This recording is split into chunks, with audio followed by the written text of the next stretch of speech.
주님의 은총과 평화가 교회 여러분들과 함께 하시기를 빕니다. 부활절 5번째 주일 아침입니다.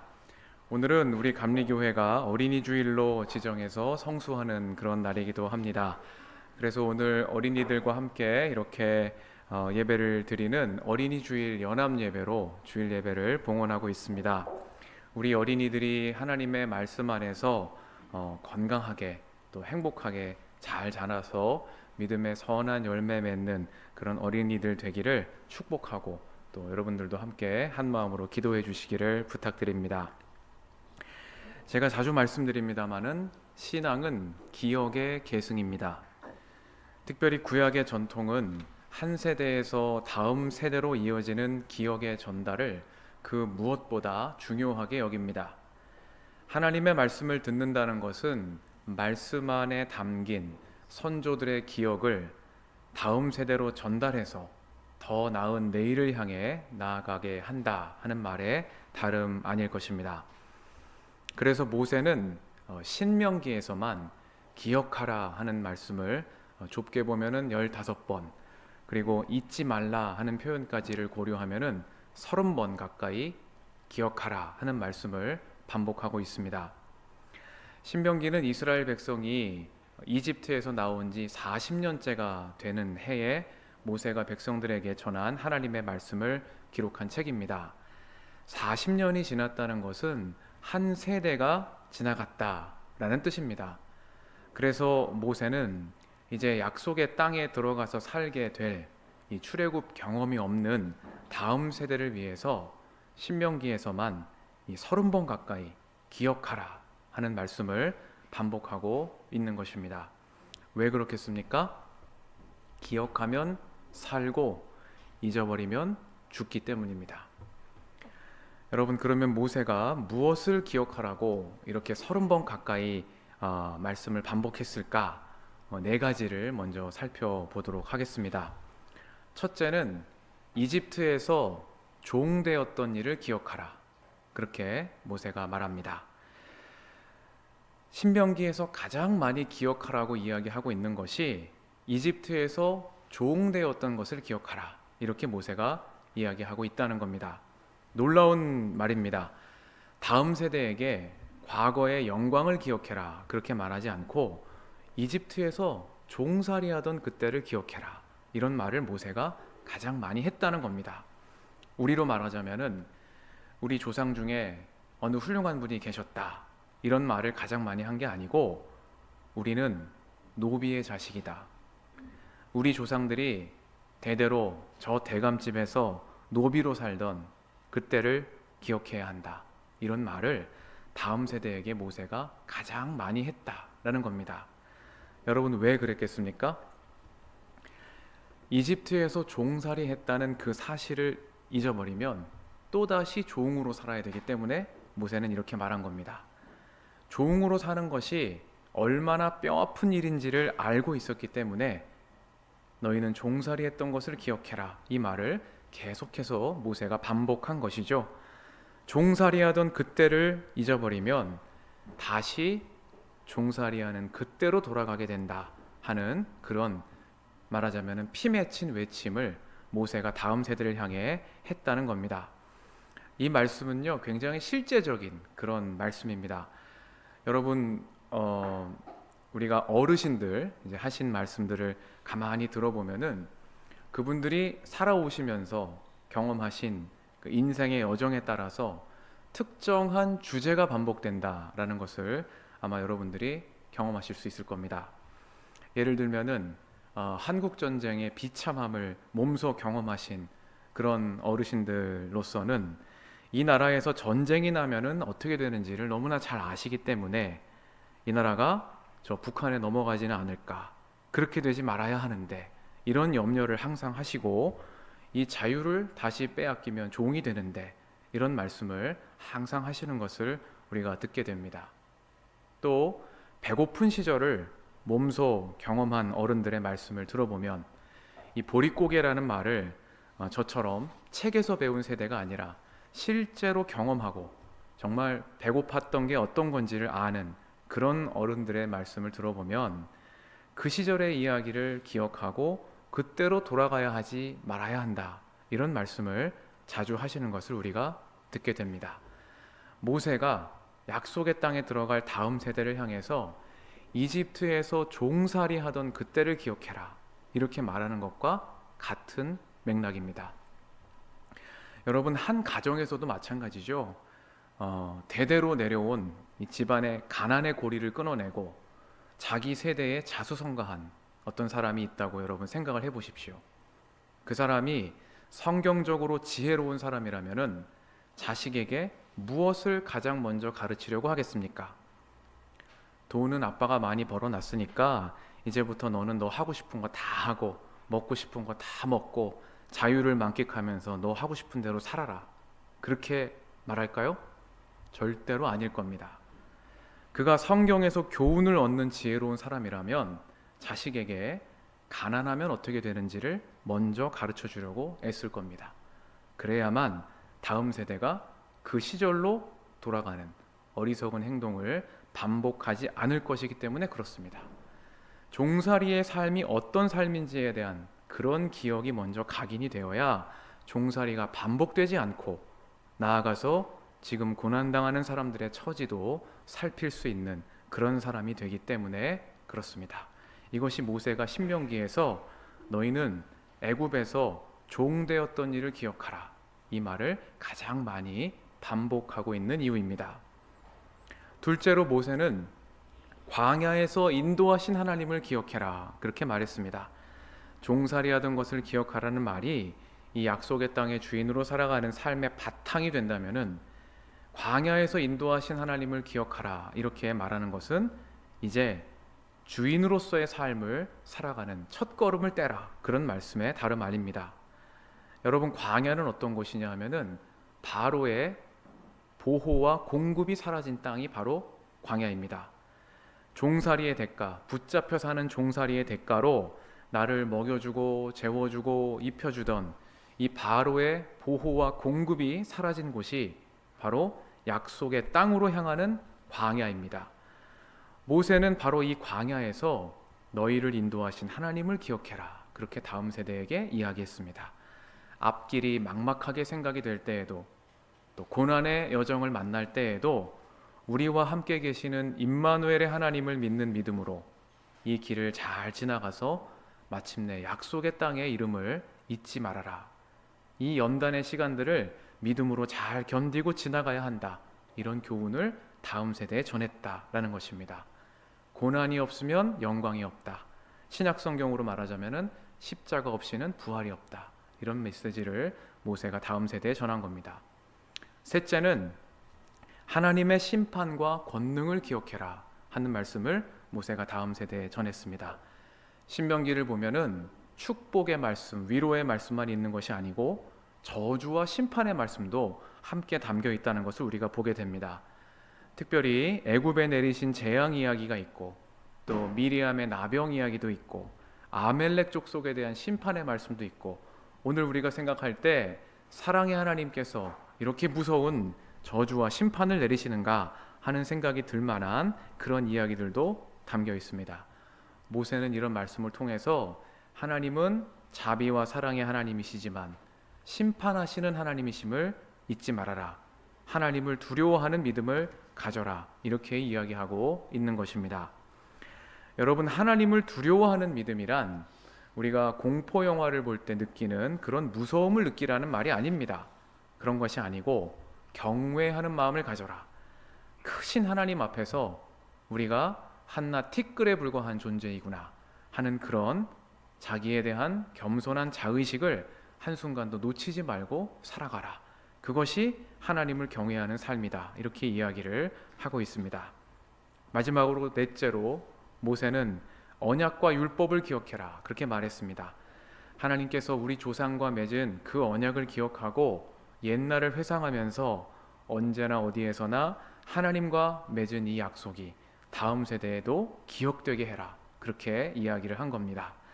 이제 약속의 땅에 들어가서 고난도 만나게 되고 도전도 만나게 될 테지만 어려움 가운데 하나님이 함께 하셨던 이 선조들의 하나님의 말씀을 기억하고 그들과 맺으신 하나님의 언약을 기억하고 그때를 믿음으로 잘 살아가야 한다. 이런 말씀을 모세가 전하고 있다 하는 겁니다.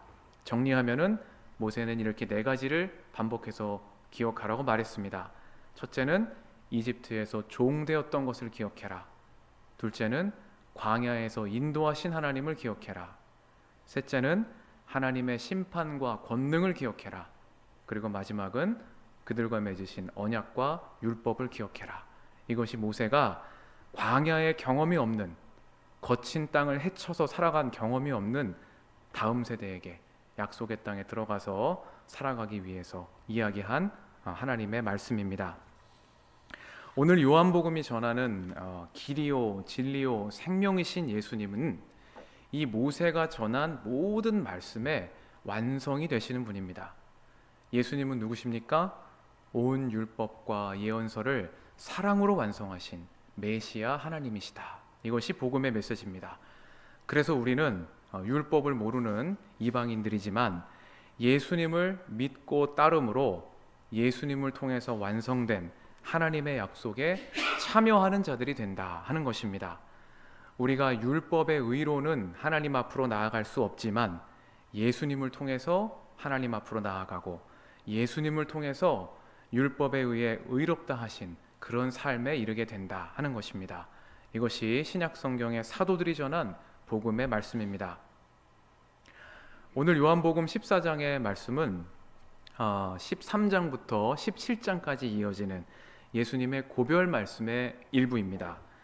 예수님은 십자가를 앞두고 두려워하는 제자들에게 이렇게 말씀을 하셨죠. 그 가운데 예수님이 말씀하신 내가 곧 길이요 진리요 생명이다. 나로 말미암지 않고는 아버지께로 올 자가 없다 하신 말씀을 오늘 살펴보려고 합니다. 예수님을 통해서 앞서서 모세가 기억하라고 말한 이 모든 말씀이 다 이루어졌다 하는 그런 말씀의 맥락에서 오늘 이 한 구절을 여러분들하고 살펴보고 말씀을 맺으려고 합니다. 첫째로 예수님은 내가 곧 길이다 그렇게 말씀하셨습니다. 여기서 길이란 헬라어 호도스라는 낱말의 번역어입니다. 호도스는요, 한 장소에서 다른 장소에 이르는 통로, 그거를 말하는 게 호도스입니다. 그러니까 길이죠. 그러니까 길을 통해서 가면은 한 장소와 다른 장소가 연결이 되는 겁니다. 예수님은 나는 길이다 그렇게 말씀하셨습니다. 앞서서 이스라엘 백성이 광야와 약속의 땅을 연결하는 그런 삶의 길에 대해서 이야기하지 않았습니까? 예수님은 내가 이 길이다 이렇게 말씀을 하시는 겁니다. 지금 여기의 삶으로부터 하나님께로 이르는 그 약속의 내일로 이르는 길, 예수님을 통해서 걸어가다 보면 지금 여기에서 은총의 새날에 이르는 그 곳에 이르게 된다. 이런 말씀을 예수님이 나는 길이다 하는 말씀 속에 담아서 하셨다라는 겁니다. 흥미로운 점이 있는데 우리말 성경에는 예수님께서 나는 길이다 이렇게 말씀을 하셨다 이렇게 번역을 했습니다마는 이 헬라어를 살펴보면은 길리라는 낱말, 호도스라는 낱말 앞에 정관사가 붙어 있는 거, 해라는 정관사가 붙어 있는 것을 볼 수 있습니다. 그러니까 나는 길이다 라는 게 아니고 나는 그 길이다 이렇게 예수님 말씀하신 겁니다. 우리말에서 이제 정관사를 잘 사용하지 않기 때문에 그냥 나는 길이다 이렇게 번역을 했지만 영어에서는 정관사를 사용하지 않습니까? 그래서 영어 성경을 보면은 예수님이 I am the way라고 말씀하셨다라는 것을 그렇게 번역을 해놨습니다. 헬라어 원문에는 이렇게 예수님이 나는 길이다 이렇게 말씀하지 않으시고 나는 그 길이다, the way다 이렇게 말씀하셨다라는 겁니다. 우리가 여기에서 저기로 가려면 여러 길이 있습니다. 이 길도 길이고 저 길도 길이고 서울에서 부산 가려면 여러 개의 길이 있습니다. 근데 예수님은 뭐라고 말씀하시냐? 나는 그 길이다 이렇게 말씀을 하셨습니다. 여러 길이 있지만 세상에 여러 길이 있지만 하나님께로 이르는 길은 오직 나다. 나는 그 길이 되는 한 분이신 하나님의 길을 나는 말하는 사람이다. 나는 그 길이다. 예수님이 이렇게 말씀하셨다 하는 겁니다. 우리에게도 여러분 여러 길이 있습니다. 지혜와 경험이 우리에게 열어놓은 많은 길들이 있지만 복음은 뭐라고 이야기하냐? 예수님이 그 길이시다. 그렇게 말합니다. 다른 길로 가지 않고 우리의 길이신 예수님을 통해서 우리는 여기에서부터 하나님 나라에 이룰 수 있다, 이런 복음을 전하고 있다 하는 말씀입니다. 둘째로 예수님은 나는 진리이다, 그렇게 말씀하셨습니다.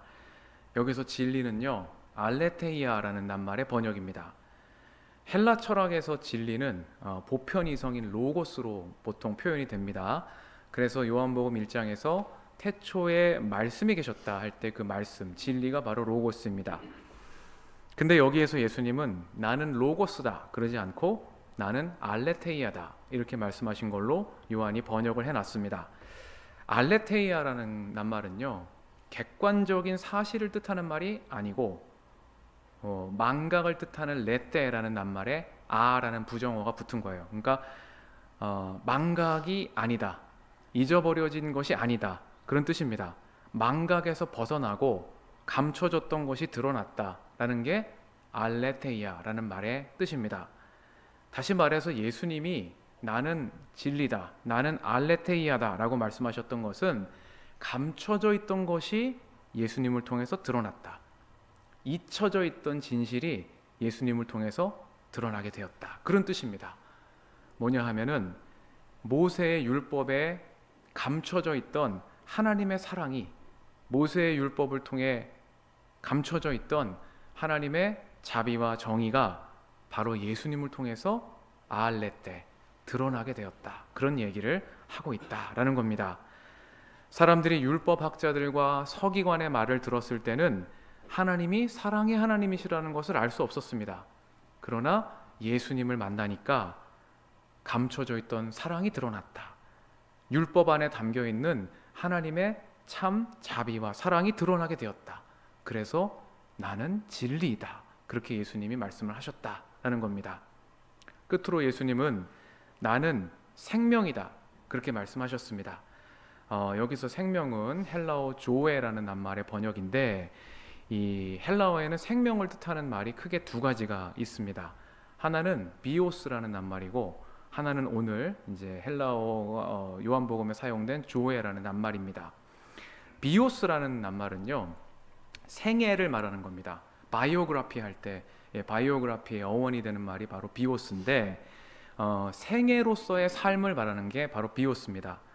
단순히 숨만 쉬고 사는 그런 삶이 아니고 우리가 어떤 삶을 살아가느냐에 따라서 그 사람의 생애가 만들어지지 않습니까? 바이오그라피가 만들어지지 않습니까? 바로 비오스는 그런 걸 말하는 겁니다. 그래서 헬라어에서 생명이라고 할 때, 특히 비오스를 말할 때는 똑같이 살아가지만 어떤 생애를 살아가느냐 할 때 우리가 비오스로서의 생명을 말합니다. 또 하나는 오늘 요한복음에서 예수님이 말씀하신 조에라는 낱말입니다. 나는 생명이다 할 때 그 조에라는 낱말인데, 이 조에는요 원래 생물학적인 생명을 가리키는 말이에요. 살아있음을 뜻할 때 우리가 조에라는 낱말을 사용을 합니다. 근데 예수님이 여기서 나는 생명이다, 나는 조에다 라고 말씀하신 이유는 진정한 생명을 살아가는 것이 예수님 안에서 가능하다, 그런 뜻입니다. 그래서 흔히 영적인 생명을 우리가 요한복음의 맥락에서는 조에라고 합니다. 예수님 안에 살아간다는 것은 우리가 숨만 쉬고 목숨만 붙은 채 살아가는 그런 삶이 아니라는 겁니다. 생명이신 예수님과 함께 살아가는 삶은 생명이 주는 기쁨과 풍요와 평안을 우리가 풍족하게 누리면서 산다, 그런 삶이 바로 예수님이 우리에게 주시는 생명이다, 이런 얘기를 하고 있는 겁니다. 그래서 예수님은 나는 그 생명이다, 이렇게 여기에서 말씀을 하고 계십니다. 십자가를 앞둔 제자들에게 예수님은 나는 길이다, 나는 진리다, 나는 생명이다, 그렇게 말씀하셨습니다. 길이신 예수님과 함께 살아가면은 모든 장소가 임마누엘 하나님께 이르는 우리의 통로가 된다, 임마누엘 하나님이 함께 계시는 그 도상이 된다, 그런 뜻입니다. 또 예수님은 나는 진리이다, 그렇게 말씀하셨습니다. 감춰진 것이 드러나는 그런 알레테이아가 되시는 분이 예수님이시다라는 겁니다. 예수님을 만나면 참으로 가치 있는 삶이 어떤 삶인지, 정말로 귀한 것이 무엇인지를 알고 그 일을 위해서 다른 길로 가지 않고 진리이신 예수님 안에 살게 된다 하는 말씀입니다. 그리고 예수님은 나는 생명이시다 그렇게 말씀하셨습니다. 목숨만 붙어서 마지못해 살아가는 그런 삶이 아니고 예수님 안에 살아가면 기쁨과 풍요와 풍성한 생명을 누리는 그런 삶이 된다. 이렇게 예수님께서 두려워하는 제자들에게 말씀하셨다라는 점을 오늘 여러분들과 말씀 나눴습니다. 어린이 주일 맞아서 모세가 기억하라고 한 것들 우리가 다음 세대에게 잘 전하고, 또 예수님께서 나는 길이고 진리고 생명이심을 알려주신 것처럼 우리도 그렇게 믿고 우리의 다음 세대에도 예수님이 길이시다, 예수님이 진리이시다, 예수님이 생명이시다, 이 사실을 우리가 계속해서 모세처럼 반복해서 전해서 우리 교회에서 자라나는 어린이들 또 우리들 함께 길과 진리와 생명이신 예수님 안에서 풍성한 생명과 기쁨을 누리는 우리가 되기를 주님의 이름으로 축복합니다. 아멘.